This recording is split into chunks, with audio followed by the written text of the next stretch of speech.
Iara ivavaka isika rehetra. Misaotra anao zahay Jesosy fa be fahasoavana ianao. Nampitoetra anay eto amin'ity izao tontolo izao ity. Izao tontolo izao izay feno fahamaizinana kanefa noho ny fahasoavanao dia nantsoinao tamin'ny alalan'ny batisa izahay nandray ny fahazavana dia ny fanjakan'Andriamanitra. Raha ny tokony ho izy dia tokony handeha araka zany mahazanak'Andriamanitra zany zahay, fa matetika nefa no tsy araka izany ny fiainanay satria dia manohitra ny sitraponao isan'andro ary mandeha amin'izay fantatray sy heverinay fa marina kanefa mitondra sy mitarika anay ho amin'ny fahaverezana.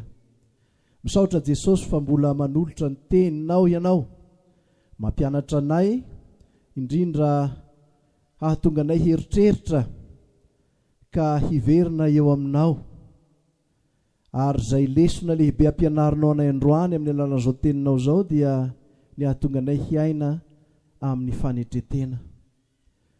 Tsy vita ny herinay zany sady matahanay ny tananao masina hiasa mba hahatonga anay hamanetena araka sitraponao sy ny heveranao koa, fa tsy ho sarisarina fanetretena fotsiny na ataonay hisehosehoana amin'ny manodidina anay. Koa mangataka ny fanahinao masina zahay mba hahafahanay mandray izao teninao izao, miaina izao teninao izao, ka rehefa avy eo rehefa hiverina iny amin'ny fiainanay zahay dia mba hiaina tokoa amin'izany fanetretena izany. Tehirizo aminao ary zahay amin'ny anaranao Jesosy no anakinanay sametrahanay izany vavaka izany. Amen. Alahady fahafito ambin'ny folo manaraka ny Trinité. Ny tenin'Andriamanitra izay voalahatra ho anjarantsika dia araka izay hita amin'ny filazantsara araka ny Matio. Matio 7:20 ny andininy voalohany ka hatramin'ny andininy fahafito. Matio 7:20 ny andininy voalohany ka hatramin'ny andininy fahafito, mivaky toy izao amin'ny anaran'i Jesosy. Tamin'izany oro zany dia nankeo amin'i Jesosy ny mpianatra ka nanao hoe, iza moa no lehibe indrindra ao amin'ny fanjakan'ny lanitra? Ary Jesosy niantso zazakely anankiray hakeo aminy dia nametraka azy teo fovoany ka nanao hoe, lazaiko aminareo marina tokoa, raha tsy miova ianareo ka ho tonga tahaka ny zazakely dia tsy hiditra amin'ny fanjakan'ny lanitra mihitsy ianareo. Koa nazovo no hanetri-tena tahaka ity zazakely ity dia izy no ho lehibe indrindra amin'ny fanjakan'ny lanitra. Ary nazovo no handray zazakely anankiray aza tahaka itony noho ny anarako dia mandray ahy. Fa nazovo no hanafitohina na dia iray aza amin'ireny madinika mino ahy ireny dia tsara lavitra ho azy raha natonana vato lehibe fikisoham-bary ny vozony ka alentika any amin'ny ranomasina lalina izy. Lozan'izao tontolo izao noho ny fahatafitohinana, fa tsy maintsy ho avy ny fahatafitohinana, nefa lozan'izay olona mahatonga ny fahatafitohinana. Ray masino, manamasinana amin'ny fahamarinana, ny teninao no fahamarinana. Amen.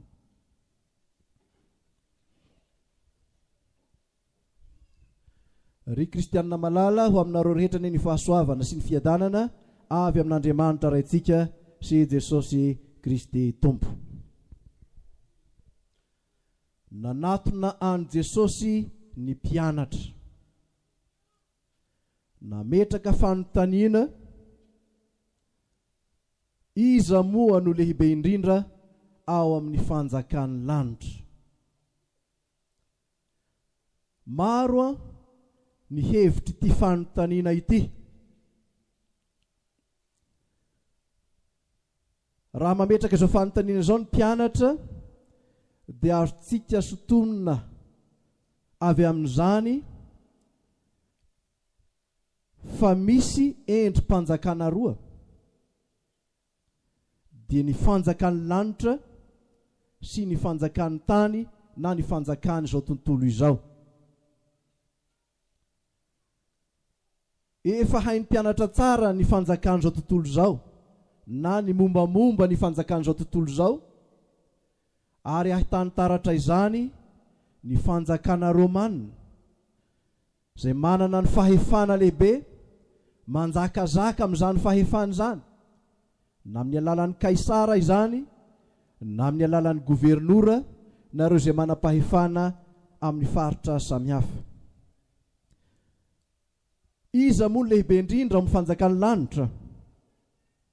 Izany fanontaniana petraky ny mpianatra amin'ny Jesosy izany dia ahafahana misitona sahady fa toa na tian'ny mpianatra hampitoviana amin'ny fanjakan'izao tontolo izao izany fanjakan'ny lanitra na ny toetra na ny fomba ny fanjakan'izao tontolo izao dia tiany hampitoviana toetra lanitra. Iza moa lehibe indrindra amin'ny fanjakan'ny lanitra? Fanontaniana mipetraka izay maneho fa toa mifangaro amin'ny mpianatra ireo fanjakana roa ireo. Ary dia hita tokoa izany nandritry ny taona maro dia nifangaro nifandrirotra mandrakariva ireo fanjakana roa ireo.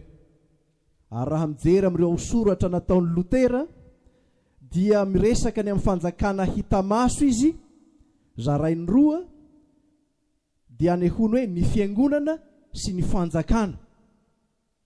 Raha ny tantaran'ny fiangonana ny jerena dia nisy ny vanim-potoana izay ny famadibadihan'ny fiangonana sy ny fanjakana raha andresaka fahefana no resahana. Nisy vanim-potoana ny tombo ary ny natanjaka ny fahefan'ny fiangonana ka tonga nanjaka hatrany amin'ny fanjakana. Nisy koa vanim-potoana izay ny tombo sy ny natanjaka ny fahefan'ny fanjakana ka tonga nanjaka hatrany amin'ny fiangonana. Ary mandraka ankehitriny aza dia miara-manaiky isika fa mbola mitohy izany fifangaroana sy fifandritana izany. Raha omentsika heviny amin'izao vanim-potoana izao ty fanontaniana izay napetraky ny mpianatra tamin'i Jesosy ity, dia misy sary anankiroa miseho. Voalohany, ny heviny dia zao: toa te hanjaka ao amin'ny fiangonana ny fanjakana.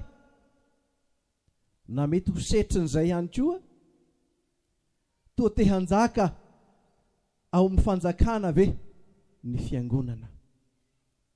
Manoloana izany fanontaniana izany, inona no nataon'i Jesosy? Nianto zazakely anankiray Jesosy napetrany teo fovoany. Raha tsy miova ianareo ho tonga tahaka ny zazakely dia tsy hiditra amin'ny fanjakan'ny lanitra mihintsy ianareo.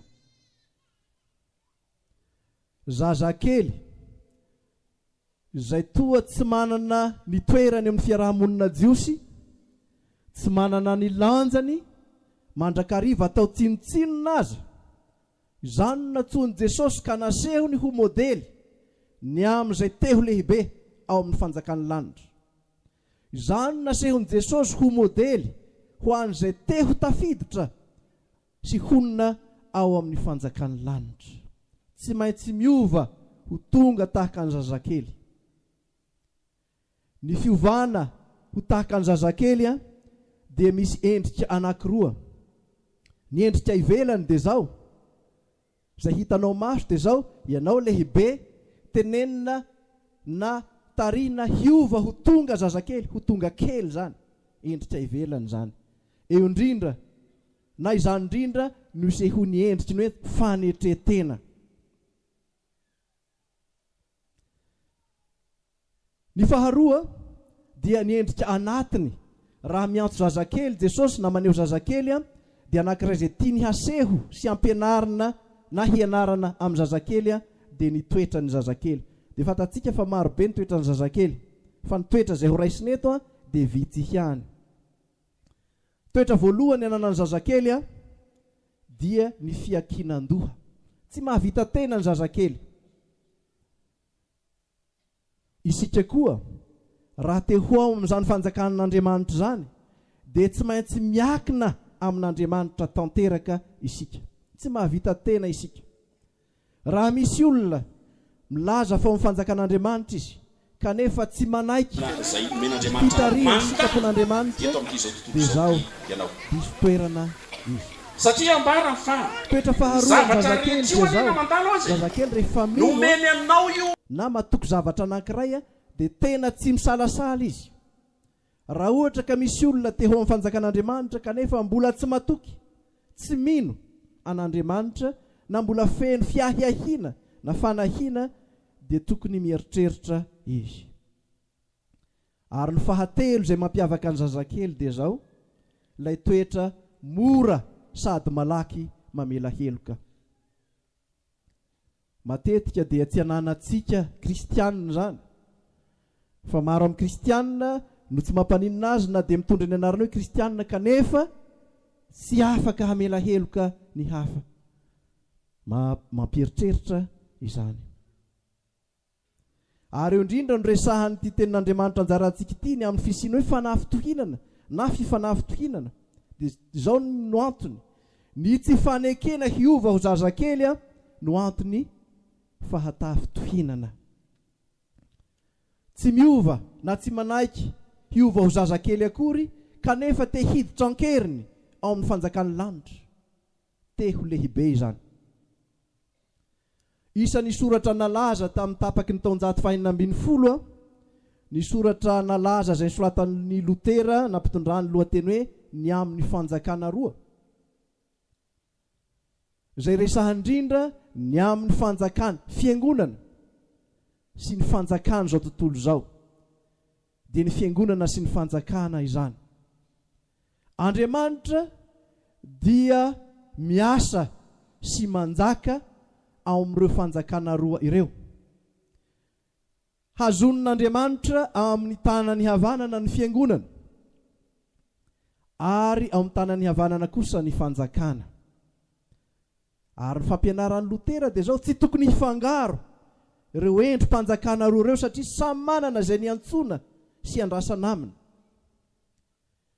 Ny fiangonana na ny fahefan'ny fiangonana ao amin'ny andininy 720 izay mamaritra ao amin'ny confession augustana izay heverina ho sata mifehy ny fiangonana loteranina na isika loteranina raha mamaritra ny fiangonana izy dia iresahany koa amin'ny fanazavana na ny fitarihan-teny ao amin'izany andininy 720 izany fa ny anjaran'ny fiangonana dia mitoro ny filazantsara marina. Ny filazantsara marina dia nanambarana amin'ny olona ny marina amin'ny finoana ny ho velona. Tsy misy zavatra hafa andraisana na hanamarinana antsika afa-tsy amin'ny alalan'ny finoana an' Jesosy. Andrasana amin'ny fiangonana izany, mitoro ny filazantsara an'Andriamanitra izay manambara ny tena sitrapon'Andriamanitra marina. Faharoa, mizara ny sakramenta. Miantso ny olona hibebaka ary mamela heloka izay mibebaka marina amin'ny anaran'i Jesosy. Izay no andrasana amin'ny fiangonana.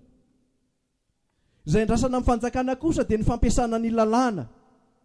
Satria anjaran'ny fanjakana ny mitondra sy manolotra fandriam-pahalemana eo amin'ny fiarahamonina. Mitarika ny olona ny fahamarinana ary manasana satria izany no anjara fa iza no ampahalala azy izay ho avy any aorianany izany hoe hamafisy ny fantatrao ny amin'izay izany iantson'Andriamanitra anao hampialana anao teto ary mila mitandrina amin'izany ny fiangonana sao sanatria ny fiangonana ny tonga fitaovana politika na fitaovana eo ampiasan'ny mpanao politika. Tarihina ka raha tsy mitandrina ny fiangonana dia tsy ahatsiaro ny misionany dia ny fitoriana marina ny filazantsara. Tsy afaka mitaza-potsiny anefa ny fiangonana, fa ny fiangonana dia tompon'andraikitra hampahatsiaro ny fanjakanany amin'ny tena sitrapon'Andriamanitra. Isan'izany izay nataon'ny Lotera, nanoratra taratasy ho an'ny Andriana tany Allemagne izy, manoro hevitra ny amin'izay tokony hitondrana sy hitarihana ny vahoaka ny fanjakana. Ny andininy fahafito sy fahavalo ao amin'ny confession augustana mamaritra ny fiangonana manao hoe ny fiangonana dia fiombona ny olona masina izay hitoriana ny filazantsara madio sy tolorana ny sakramenta marina. Araka izany dia isika ny fiangonana ary tarihina sika sy ampaherezina mba hahatsiaro, hahajoro amin'ny mahafiangonana marina, mampianatra antsika ny tenin'Andriamanitra. Androany izay ampianarina anao fiangonana dia ny amin'ny fanetretena. Raha misy lohateny marobe izay tsy voaisa ny fampianarana nataon'i Jesosy dia hoy ny mpandinika anankiray, ny sarotra iainana indrindra amin'izay nampianarin'i Jesosy dia ity fanetretena ity.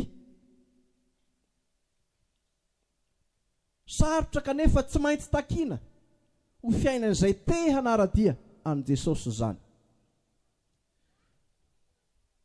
Misy teny anankiroa izay mifanila, dia ao ny hoe fanandratantena sy ny fanetretena.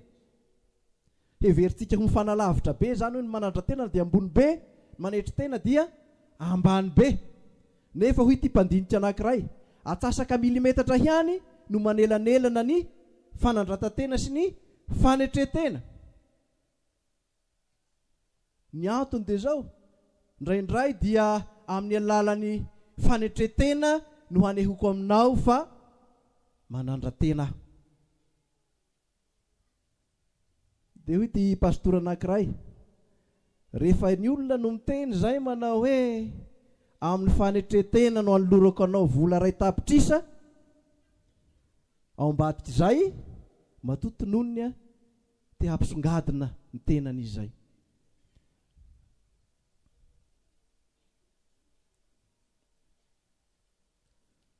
Ary izany ny tanjon'ny devoly dia ny hitarihana antsika mba tsy ho tafiditra amin'izany fiainana feno fanetretena izany, fa izay ataon'ny devoly dia ny mandoka antsika hirehareha hanamary tena, hahatonga antsika hitsara sy hanome tsiny ny hafa mandrakariva, ary hahatonga antsika hihevitena ho mahavita zavatra. Fanetretena, takiana amiko sy takiana aminao izany. Aza hadino fa tsy mitovy ny hoe manetretena sy ny hoe manambany tena. Misy olona manan-katao anankiray tsy mety manasa ny fitafiana izy, fa dia akanjo rovidrovitra ny tiany hanaovana. Rehefa nanontaniana izy dia izay mba nehony ny fanetretena. Tsy fanetretena izany, fanambania-tena izany. Ny fanetretena ry havana dia fametrahana sy fanehona an' Jesosy ho lohana sy ambony indrindra eo amin'ny manontolo, na amin'izay heverinao zany, na amin'izay teneninao zany, na amin'izay asa ataonao zany. Telo ireo. Indraindray isika mety mieritreritra hoe dia tena manetretena aho amin'ny hevitro, fa amin'ny asako indray dia tsy ahitanan' na indraindray maneho an' Jesosy aho amin'ny hevitra dia tena sehiko zany Jesosy zany, fa amin'ny asako dia tsy ahitana trasiny zany Jesosy zany ny asa ataoko.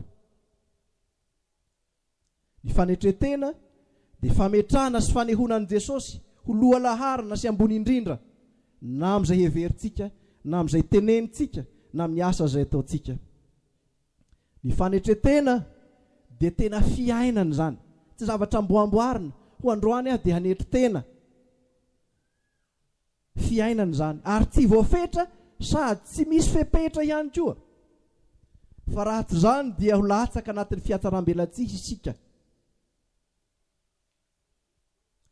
Tsy vita ny herin'ny tenantsika fotsiny amin'izao nefa, izany hoe hiaina amin'ny fanetretena izany. Izay efa nanandrana ka niezaka tamin'ny herin'ny tenany hanetretena, dia tsy ela dia nilaza hoe ampy izay, ela izay niaretako izay, ela izay nampangina ahy izay. Fa ny fanetretena dia tokony ho fiainantsika manontolo, ary tokony ho Jesosy no ho hita fa tsy isika. Dia mipetraka amintsika ny izany tokoa ve no fiainantsika kristianina. ny hafatry ny tenin'Andriamanitra ary dia zao mila miova ho tonga tahaka ny zazakely isika raha te hiditra sy hiaina marina ao amin'izany fanjakany lanitra izany. Ary aza hadino fa matoa misy ny ady, matoa misy ny fifanafitohinana eny ao amin'ny fiangonana aza, dia zao tsy haitsika ny manetry tena, tsy hain'ny kristianina izany. Izao anefa sady resahina sy ampianarina ny fiangonana ny amin'izany fanetetena araky ny fanefa ny izay toblebe farimena zay efa fantsika raha telo dia ny hoe fa ny olona zay kasitan'Andriamanitra dia mety fahendrena sy fahalalana ary tsy ny olona no ilaina hahalala, tsy ny olona no ilaina hakasitraka, fa manetry tena isika, fa Andriamanitra no mahalala antsika hatramin'ny antsipiriam-piainana.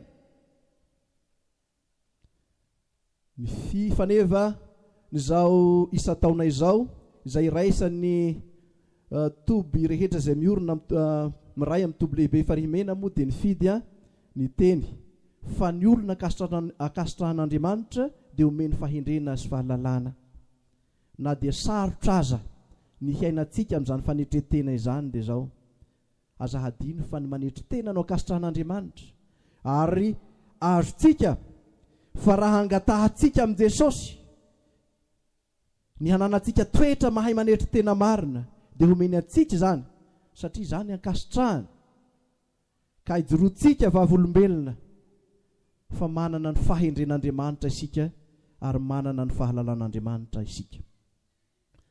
Ny fanahy masina izay noraisintsika tamin'ny batisa dia nomena hitarika sy hanome antsika izany toetra mahay manetry tena izany raha toa ka manaiky marina hampanjaka an'i Jesosy eo amin'ny fiainantsika manontolo isika. Ny fanetretena ny fiangonana, ny fiangonana resahana eto dia isika fikambanan'ny olona mino.